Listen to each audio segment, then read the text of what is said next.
gente, já há bastante tempo, ao mesmo tempo que a gente usa muitos algoritmos, sistemas de recomendação e etc e tal, a gente também é usado por eles.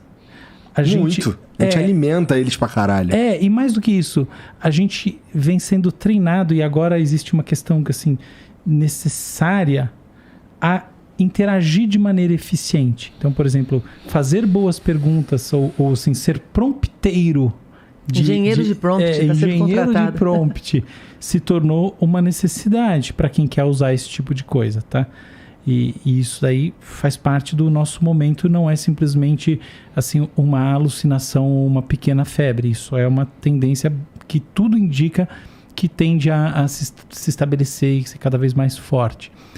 Então, o nosso próprio cérebro, a nossa própria maneira de ver o mundo vai sendo transformada pelos algoritmos da mesma maneira como ela cria os algoritmos. Existe uma dialética nisso. Ou, em outras palavras, existe uma algoritmização do pensamento.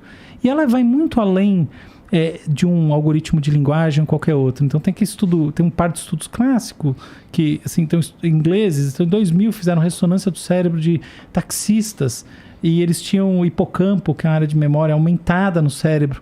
Em 2017, o estudo foi refeito. Não só essa vantagem, por assim dizer, essa diferença implementacional da memória no cérebro tinha desaparecido, como haviam áreas de retração. O que estava no meio do caminho? Waze. Então você tem uma questão aqui muito ligada à algoritmização do pensamento como uma forma de transformação do cérebro e do ser que é efetivamente determinada pela tecnologia para o lado bom e para o lado ruim, para qualquer lado que seja. Então, dito isso, aí vem a parte que eu estava viajando na coisa, assim, pensando que bonito. Olha que sacada do Pablo Neruda, que publicou um livro chamado O Livro das Perguntas, que não é nada mais, nada menos do que um conjunto de poemas curtinhos, essencialistas, que não trazem as perguntas mais profundas sobre a essência humana ou a essência da vida ou qualquer coisa grandiloquente desse tipo, mas sim perguntas que aparentemente são triviais, mas revelam a fragilidade e a profundidade do que é nosso. Então eu acho que a gente está num momento que, ao mesmo tempo que a gente está sob forte pressão da algoritmização do pensamento para o lado bom e para o lado ruim, em que a memória de uma época em que pergunta foi algo que poderia ser poético também vai ficando para trás. Isso é um negócio que, assim, me faz pensar, assim, sabe, que eu não sei se a gente está indo para um lado tão bom. Eu tenho minhas dúvidas, assim. Eu acho que para um lado sim, mas eu acho que todo esse papo, ele tende, toda essa tendência, ela tende a um reducionismo existencial forte, e não acho que é por acaso que as taxas de ansiedade, depressão disparam, e independentemente de taxa, não é por acaso que a gente vê um mal-estar expresso, por exemplo, nessas coisas que vazam sempre, com, por exemplo, pesquisa do Facebook, né, com o Instagram, jovens adolescentes, tudo doente, depressivo, ansioso, num puta mal-estar, entendeu? Que é uma outra realidade que também é verdadeira, pelo menos do meu ponto de vista, que está ligada a isso tudo, a um senso de perda de autenticidade, de perda da afirmação de quem eu sou, de qual é a minha pergunta, do que eu quero de verdade para mim, independentemente da máquina. Então, é esse um ponto que eu acho que a gente também tem que trazer para a mesa, porque é uma grande verdade. Mas esse sentimento dos jovens, dos adolescentes... De todo mundo, tá? De todo mundo, vai. Eu também acho que é de todo mundo. Que você tá falando aí. Eu coloco mais na conta do ser humano mesmo. Porque, claro que é conta do ser humano. Mas assim, não tô dizendo que assim, por exemplo, a inteligência artificial que causaria algo nesse sentido. Não. Porque a gente com toda essa... Quais são os veículos que a gente usa para se fazer mal? É só isso. Então assim, eu fico olhando a sua vida o dia inteiro, e tal, e nunca foi tão fácil me comparar com alguém. Não, mas não é só isso. É uma questão muito de qual é o espaço para expressão daquilo que é espontâneo em você. Essa é a questão. Essa é uma questão que ela permanece, ela existe em si mesmo. Por exemplo, pensa no TikTok, dancinha no TikTok. Cara, eu não sei quem assiste a gente aqui que tem dancinha no TikTok. Eu acho estúpido, tá? Acho idiota e acho vazio. E ponto final. E por que eu acho estúpido, idiota e vazio?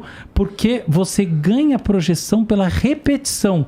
Que, tudo bem, só que a repetição, quando feita em demasia ou quando colocada em primeiro plano na sua vida, tende a depletar a autenticidade. Então é aí que eu vejo, é essa dialética. E que isso tem vida curta. Não acho que tem vida curta, acho que tem vida longa. Não. Tô falando, a tua saúde mental vai pro caralho se você não é você mesmo por um longo período de tempo. Então, eu tenho... Desculpa.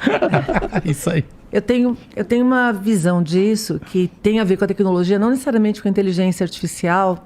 Até eu fiz um TEDx recente falando sobre isso, que são os 3 artigos de luxo do século XXI, que a gente não percebeu que a gente foi perdendo isso, e eu acho que isso faz muita diferença para você se autoconhecer e para você conseguir se expressar no mundo, que é tempo, silêncio e privacidade. Maravilhoso. Se você, não é? Tempo, silêncio e privacidade. Total. O tempo, se você pensar... tudo engole o tempo. O entretenimento engole o tempo. Se você pensar quando eu era criança, você tinha um espaço de boredom, né? De entediado, porque você não tinha como se entreter 24 horas por dia. É impossível. E aí você tinha que entrar em contato com você mesmo, ser criativo. O que eu tenho aqui de recursos para não ser entediado? E você acabava se descobrindo e se expressando. A mesma coisa, a tecnologia consumiu todo o seu tempo. Isso é genial que você falou, isso é lindo. O tédio tem um poder de te trazer para você mesmo. Gigante. A outra coisa é o silêncio. Cara, se você não ficar em silêncio, eu adoro ter um tempo de silêncio. Eu preciso, senão eu enlouqueço, desde que eu sou pequenininha. Você vai no médico, tem uma televisão ligada falando. Você entra no avião, tá todo mundo do seu lado com galinha pintadinha, falando no WhatsApp com não sei quem, põe ainda o áudio em aberto para você ouvir. É um caos de som. Você não consegue. Às vezes eu vou no banheiro, que é o lugar que tem mais silêncio, né? Eu entro no banheiro um pouquinho quando eu estou em lugar mais público, participo de muito evento, para ter silêncio. Sem silêncio não tem autoconhecimento. E a privacidade é fundamental para você criar marca, para você criar personalidade. Por exemplo, eu tô aqui hoje, né? Vocês não estão vendo todo o meu guarda-roupa. Vocês não sabem tudo que eu falo. Vocês não sabem como eu sou em todos os momentos da minha vida. Eu estou revelando aqui aquilo que interessa para criar uma marca com vocês, né? Talvez numa festa eu sou diferente, talvez no ambiente de trabalho eu sou diferente. Se você perde a possibilidade de fazer isso, você está escancarado o tempo todo, você perde as suas formas de expressão. E o digital, ele te escancara. Então, se a gente não cuidar desses 3 elementos, por isso que a gente fala tanto de meditação, por isso que a gente fala tanto de você estar com você mesmo, porque se a gente não fizer isso, você enlouquece, você perdeu o seu ser, que fica diluído nesse monte de outras coisas, independente da inteligência artificial. Quem quiser assistir lá o TEDx, eu fiz no comecinho desse ano, final do ano passado, saiu agora no comecinho desse ano. Porque isso que o Álvaro falou é verdade, assim, todo mundo tá meio pirado, né, cara? E as redes sociais... Eu acho que é porque a gente não sabe lidar com isso daí. O ser humano não sabe lidar com todo esse acesso, que a gente tem toda essa informação, e tá todo mundo conectado 100% o tempo inteiro, fazendo comparações entre si o tempo inteiro, e as redes sociais favorecem isso cada vez mais. Eu não sei, cara, como é que a gente faz pra mudar isso, porque eu não sei se a gente tá interessado em mudar. Então, a gente teria que ter pensamento crítico, análise interna para ver que isso não está funcionando bem, né? O primeiro passo é você falar, tem algo que está dando errado comigo. Como eu estou há bastante tempo na área, quando a gente começou a ter as primeiras redes sociais, pensa na mudança que foi para um ser humano pós-redes sociais. Antes da internet, tudo que você tinha de notícia, 90% das notícias que você recebia era do seu contexto. Faz sentido para você, né? Tá chovendo aqui, mudou o prefeito, aconteceu alguma coisa no Brasil.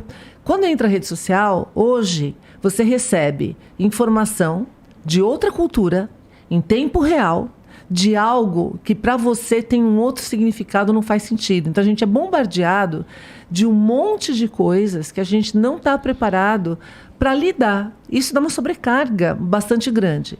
Uma coisa que o Álvaro pode reforçar, o nosso cérebro faz 3 coisas para a gente sobreviver, que é economizar energia, procurar o prazer e diminuir a dor.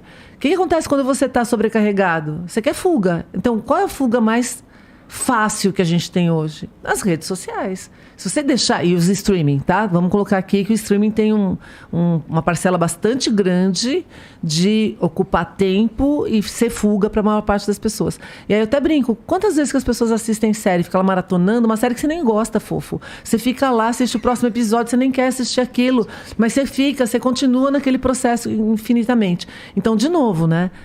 Tem que parar para pensar, tem que sentir, tá fazendo mal para mim, eu tô vendo sinais aqui, eu tenho que ver o que eu posso fazer para mudar isso.